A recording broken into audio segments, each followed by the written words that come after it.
호텔을 찾는데 엄청 오래 걸렸습니다. 이 눈앞에 두고 이 공사를 하는데 이 사람들이 길을 다 막아가지고 삥 돌아서 왔어요. 저기까지 돌아서 왔습니다. 이렇게 생겼습니다. 이게 미넨입니다. 사람들이 어마어마하게 많아요. 무슨 축제 벌리는 것 같습니다. 여기가 칼플라자라는 데인데요. 칼광장인 것 같죠? 칼막스인가요? 사람들이 엄청 나와 있고요. 그래서 햇볕을 쬐나요?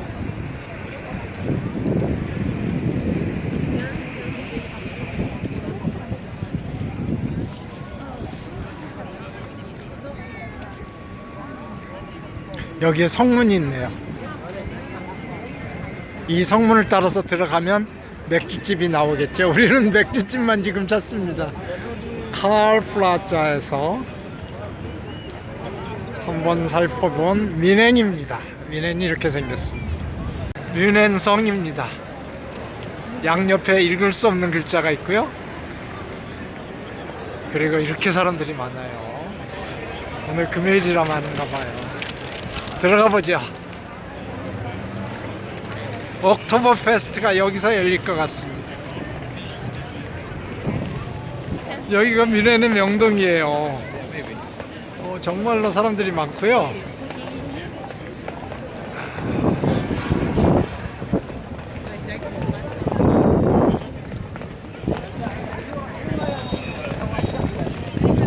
좀 섞어 놓은 것 같아요. 스위스만큼 소박하지만 조금 더 크고, 또 이탈리아만큼 약간의 석상이 있지만 좀 작고 이렇네요. 예, 성상입니다. 저기 세인트 미카엘이라고 써있네요. 정면에 여기 천사, 미카엘 천사군요. 미카엘 천사 모습인 것 같습니다. 전통적인 독일 거리죠. 사람들도 이렇게 많고. 그런데 사실 여기가 나치의 본 고향이나 마찬가지거든요. 나치가 여기서 나치가 여기서 태어난 그런 고향인데요. 그러다 보니 전쟁 때, 2차 대전 때 어마어마한 폭격을 받습니다. 이게 다 1945년 이후에 다시 만들어진 겁니다. 물론 옛날 고증을 거쳐서 옛날 건물을 세운 거죠. 다시 세운 겁니다. 저 프라우엔 키르에도 옛날 건물을 다시 세운 겁니다. 그러니까 저 건물이 있었는데 정말 본래 건물은 폭격으로 다 없어졌던 겁니다.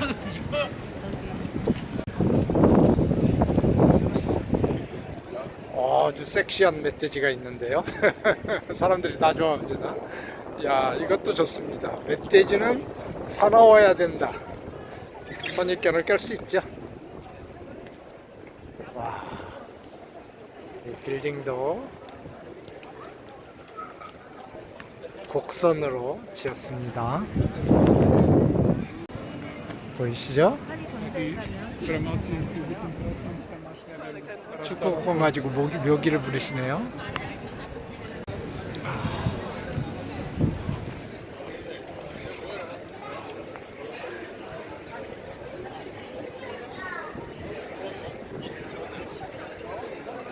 독일입니다. 누가 봐도 독일이죠. 그거의 중심가에 있는 프라우엔 키르에입니다. 쌍둥이 탑이죠. 쌍둥이 정탑. 이 미넨 광장에서 이 쌍둥이 탑 교회 앞에서 하이델베르그 얘기를 할까 합니다. 하이델베르그는 불확정성 원리로 노벨상을 받았어요. 30살인가요? 아마 전무후무하지 않을까요? 수학의 필드 메달은 40세 미만에게만 상을 주지만 노벨상은 대부분 한참 뒤에 상을 줍니다. 그래서 거의 70, 80 이렇게 먹은 사람들이 받지 젊은 사람이 노벨상을 받지는 않아요. 노벨상은 평생의 업적을 기준으로 해서 상을 주니까요.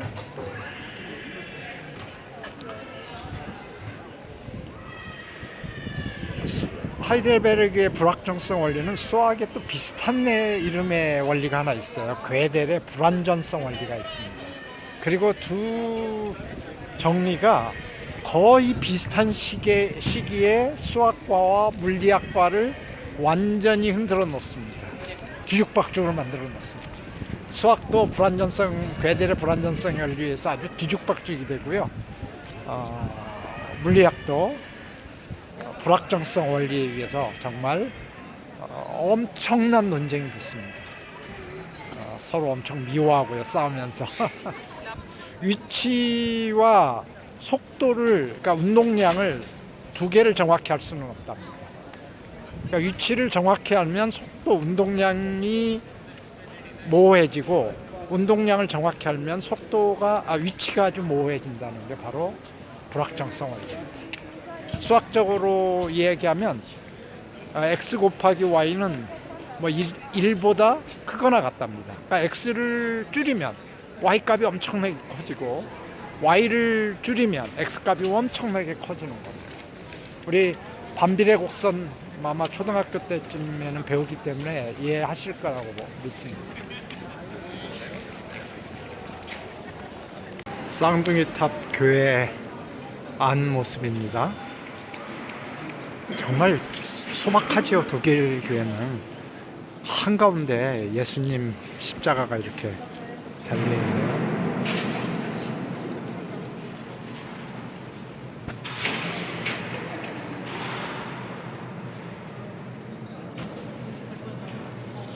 그러나 다른 장식은 거의 없죠.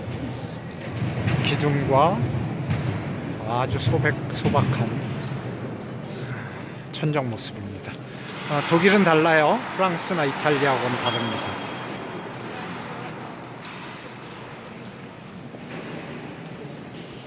불확정성 원리는 사실 우리가 사진을 찍을 때를 생각을 해보시면 됩니다. 사진을 찍을 때 움직이는 물체가 아주 빠르게 움직이는 물체가 있다고 생각을 해보세요. 그러면 그 물체를 정확하게 찍으면 주의가 흐려지겠죠. 그러니까 얼마나 빨리 움직이는지를 우리가 알 수 없단 말이죠. 속도를 알 수가 없어요. 운동량을 알 수가 없어요. 그런데 또 우리가 주위를 찍으면 그 사람이 얼마나 빨리 움직이는지는 알 수 있지만 움직이는 사람의 모습은 사실은 굉장히 부정확하게 찍히죠. 주위가 정확하게 찍히면. 그러니까 빠르게 움직이는 물체에 초점을 움직이는 사람한테 맞추면 주위가 흐릿해지고 주위에 맞추면 움직이는 사람이 흐릿해지는 것도 똑같습니다. 물론 당연히 이 불확정성의 원리는 양자역학에 해당되는 겁니다. 소립자 아주 작은 물체에 해당되는 거라서 지금 설명드린 건 비유지 결코 우리가 그런 현상이 바로 불확정성 원리를 바로 상징한다는 뜻은 아닙니다. 비유입니다. 왼쪽에 보이시는 게 쌍둥이탑 그 성당의 왼쪽 모습입니다.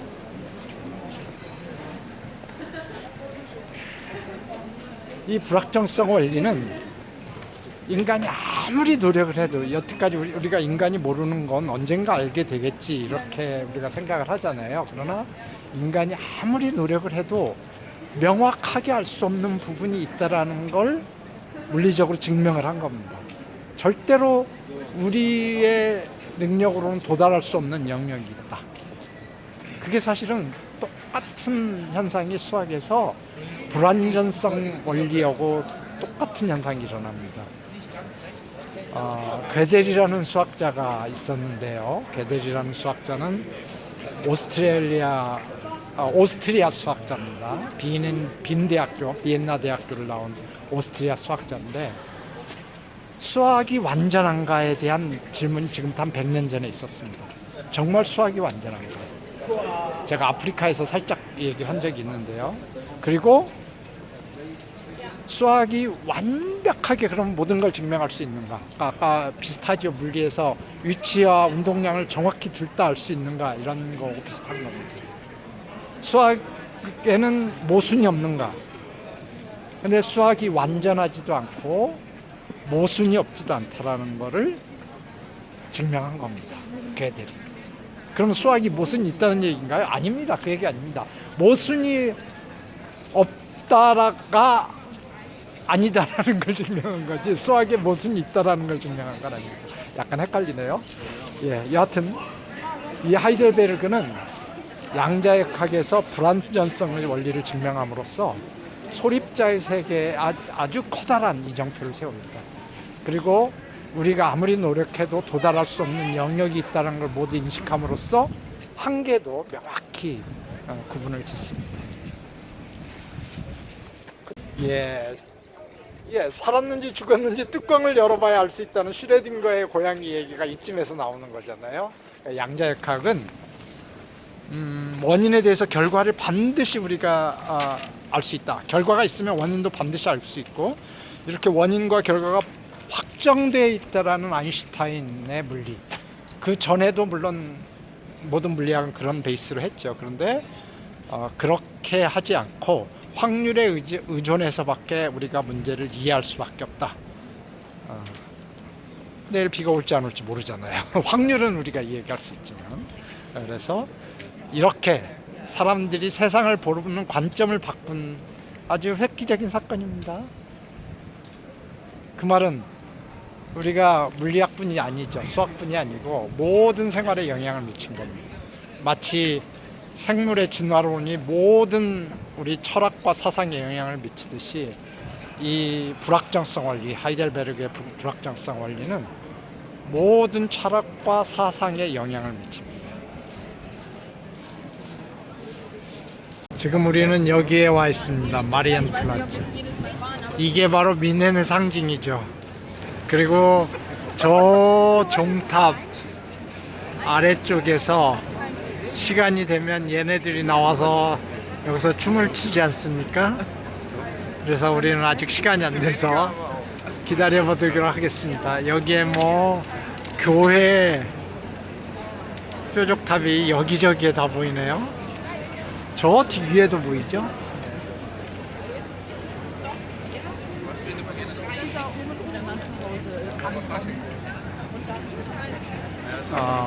전쟁 2차 대전 전쟁 때 파괴되고 다시 차근차근 재건된 겁니다. 그러니까 정말 차근차근 재건된 겁니다.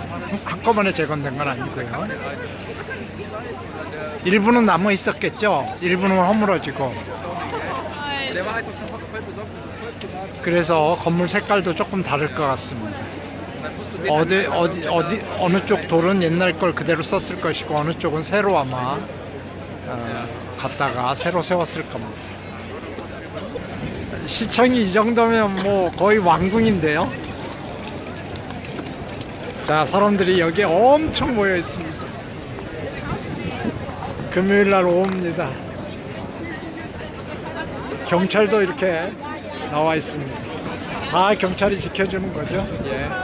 뭔가 현수막을 들고 독일어로 쓴 말을 이해할 수 없어요. 이 시청 앞에서 이 사람들이 주장하는 건 뭘까요? 물어볼까요?